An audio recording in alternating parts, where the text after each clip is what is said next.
சரி, business model canvas பத்தின இந்த விரிவான அலசலுக்குள்ள நாம நேரடியா இறங்கலாம். உங்களோட பிசினஸ ஒரு பிரம்மாண்டமான கட்டடத்தோட வரைபடமா கற்பனை செஞ்சுக்கோங்க. அந்த கட்டடம் ஸ்ட்ராங்கா நிக்கணும்னா உள்ள என்னென்ன விஷயங்கள் சரியா வேலை செய்யணும்னு இன்னைக்கு நாம உடைச்சு பார்க்க போறோம். நம்ம பிசினஸ் அப்படிங்கிற வீட்டை கட்ட ஆரம்பிக்கிறதுக்கு முன்னாடி இந்த அற்புதமான ஸ்ட்ரக்சரை உருவாக்குன டாக்டர் அலெக்சாண்டர் ஆஸ்டவால்டர் அவங்களுக்கு நாம ஒரு பெரிய தேங்க்ஸ் சொல்லணும். இது ஏன் அவ்வளோ ஸ்பெஷல் தெரியுமா? 100 பக்கங்களுக்கு மேல இருக்கிற போரான பிசினஸ் பிளான்களை இது சிம்பிளா ஒரே ஒரு பக்க கேன்வாஸா மாத்திடுச்சு. இன்னைக்கு நாம முழுமையா அக்குவேரா ஆணிவேரா ஆராய போறது இந்த கேன்வாஸ தான். நம்ம பாதையிலிருந்து விலகாம இருக்க இதோ நம்ம ரோட் மேப். முதல்ல வாடிக்கையாளர்களை புரிஞ்சுக்க போறோம். அடுத்து நம்மளோட வேல்யூ ப்ரொபொசிஷனை உருவாக்குறது. மூணாவதா கஸ்டமர் ரிலேஷன்ஷிப் பத்தி பார்க்க போறோம். நாலாவதா செயல்பாடுகள். அப்புறம் கடைசியா நம்மளோட வரவு செலவு கணக்குகளை எப்படி பேலன்ஸ் பண்றதுன்னு பார்க்க போறோம். பகுதி 1. உங்க வாடிக்கையாளர்களை புரிந்து கொள்ளுதல். எந்த ஒரு பிசினஸ்க்கும் ரொம்ப முக்கியமானவங்க யாரு? கண்டிப்பா உங்க கஸ்டமர்ஸ் தான். அவங்க யாருன்னே தெரியாம நம்மளால எந்த ஒரு பிசினஸையும் ஆரம்பிச்சிட முடியாது இல்லையா? இப்போ நீங்க பிசினஸ் டு பிசினஸ், அதாவது B2B துறையில இருக்கீங்கன்னா உங்க கஸ்டமர் யாருங்கிறத இன்னும் ஷார்ப்பா டிஃபைன் பண்ணணும். ஒரு கம்பெனியோட சைஸ் என்ன, அவங்களோட வருவாய் என்னன்னு பாக்குறதோட மட்டும் நிப்பாட்டாம, அந்த கம்பெனிக்குள்ள வாங்குற முடிவை எடுக்கிறவங்க யாரு, தடுக்கிறவங்க யாரு, இப்படி ஒவ்வொருத்தரோட ரோலையும் நீங்க தெளிவா அடையாளம் காணணும். இதை இன்னும் பிராக்டிக்கலா புரிஞ்சுக்க இந்த எக்ஸ்பிளைனர் முழுக்கவும் நாம ஒரு ரியல் வேர்ல்ட் கேஸ் ஸ்டடியை ஃபாலோ பண்ண போறோம். ஓமான் நாட்டுல இருக்கிற ஒரு B2B கம்பெனி.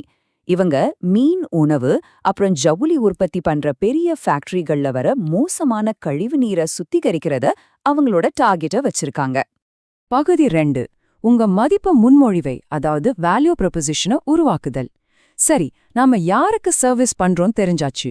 அடுத்தபடியா அவங்க உண்மையிலேயே விரும்புற ஒரு ஆஃபரை நம்ம எப்படி வடிவமைக்கிறதுன்னு பார்க்கலாம். இந்த ஸ்லைட்ல ஒரு இன்ட்ரெஸ்டிங்கான கம்பாரிசன் இருக்கு பாருங்க. உங்க வேல்யூ ப்ரொபொசிஷன்ங்கிறது வெறும் ஃபீச்சர்ஸை வரிசையா சொல்றதோ இல்ல விலையை குறைச்சு விற்கிற போட்டியோ கிடையாது. அதுக்கு பதிலா உங்க கஸ்டமரோட வலியை நீங்க எப்படி தீர்க்கிறீங்க, அவங்களுக்கு என்ன ஸ்பெஷலான லாபம் கிடைக்குதுன்னு ரொம்ப தெளிவா கம்யூனிகேட் பண்றதுதான் உண்மையான வேல்யூ ப்ரொபொசிஷன். இதையே நம்ம ஓமன் கழிவுநீர் சுத்திகரிப்பு கேஸ் ஸ்டடிக்கு அப்ளை பண்ணி பார்ப்போம். அவங்களோட வேல்யூ வெறும் ஒரு தண்ணீர் தொட்டியை விற்கிறதோட முடிஞ்சிடல, அந்த பெரிய இண்டஸ்ட்ரியல் கஸ்டமர்ஸோட உற்பத்தியை அதிகப்படுத்துற ஒரு கேட்டலிஸ்டாவும், அவங்களோட நேரம், எனர்ஜி அப்புறம் இடத்த மிச்சப்படுத்துற ஒரு ஸ்ட்ராட்டஜிக் பார்ட்னராகவும் அவங்க செயல்படுறாங்க. பகுதி 3. பாதைகள் மற்றும் வாடிக்கையாளர் உறவுகள்.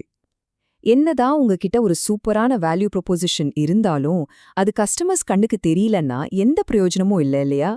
இங்க முக்கியமான பாயிண்ட் என்னன்னா, சேனல்கள், அதாவது பாதைகள் அப்படிங்கிறது கஸ்டமர்ஸ் உங்க கூட கனெக்ட் ஆகிற சிம்பிளான வழிகள் தான். அதாவது அவங்க உங்களை பற்றி கேள்விப்படுறது, உங்ககிட்டேந்து வாங்குறது, கடைசியா நீங்க கொடுத்த ப்ராமிஸா உங்க ரிசீவ் பண்றது, இது எல்லாமே நடக்கிற வழிகள். இந்த ஒரு சின்ன வித்தியாசத்தை நீங்க கட்டாயம் புரிஞ்சுக்கணும். சேனல்கள் வாடிக்கையாளர்களை உங்க வீட்டு வாசலுக்கு கொண்டு வரும்.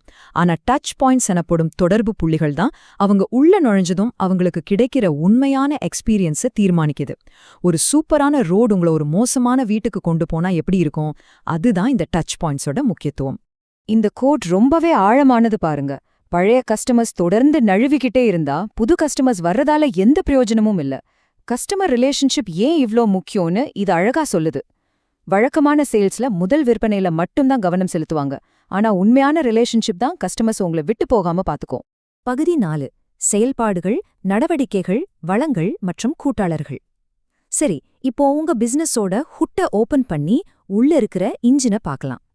உங்க வியாபாரத்தை ஓட வைக்கிற செயல்பாடுகள் என்னென்ன? இது ஒரு ட்ரையாங்கிள் மாதிரி. உங்க பிசினஸ் வரைபடத்தோட ஸ்ட்ரக்சரல் என்ஜினே இதுதான். வளங்கள் அப்படிங்கிறது உங்களுக்கு உள்ளே இருக்கிற பலம், கூட்டாளர்கள் அப்படிங்கிறது வெளியே இருந்து உங்களுக்கு சப்போர்ட் பண்றவங்க, அப்புறம் நடவடிக்கைகள் அப்படிங்கிறது உங்க ப்ராமிஸை உண்மையாக்க நீங்க டெய்லி செய்யற விஷயங்கள்.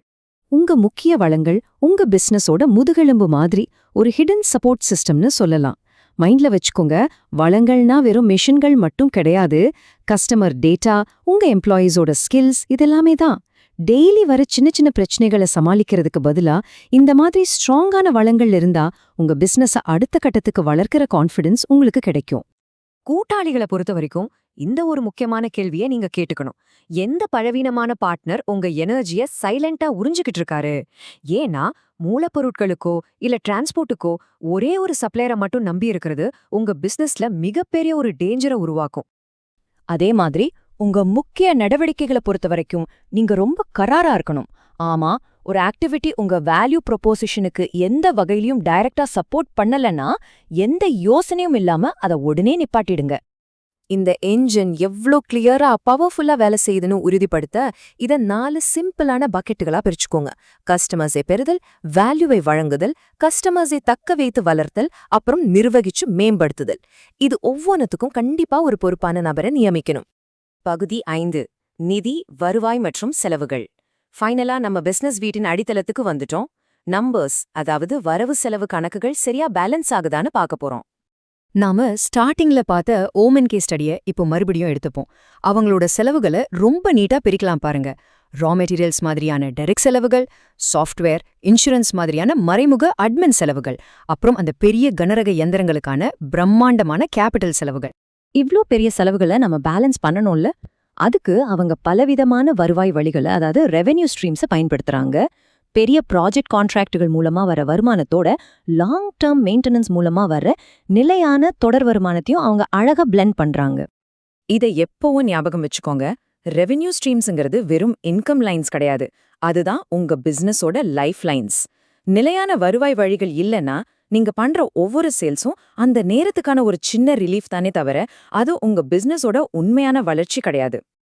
இப்போ பிசினஸ் வரைபடத்தோட ஒன்றோடு ஒன்று இணைக்கப்பட்ட 9 பிளாக்குகளையும் நம்ம பார்த்துட்டோம். கடைசியா நான் உங்ககிட்ட ஒரு சிந்தனையோட விடைபெறேன். ஒரு பேனாவை எடுங்க, உங்களுக்கான சொந்த கேன்வாஸை வரைய ஆரம்பிங்க. இப்போ சொல்லுங்க, உங்க பிசினஸ் மாடல் கேன்வாஸ்ல எந்த பகுதியில அமைதியா வேல்யூ லீக் ஆகிக்கிட்டு இருக்கு? இதை நீங்க கண்டுபிடிச்சிட்டாலே போதும், உங்க பிசினஸ் அடுத்த கட்டத்துக்கு போறது உறுதி.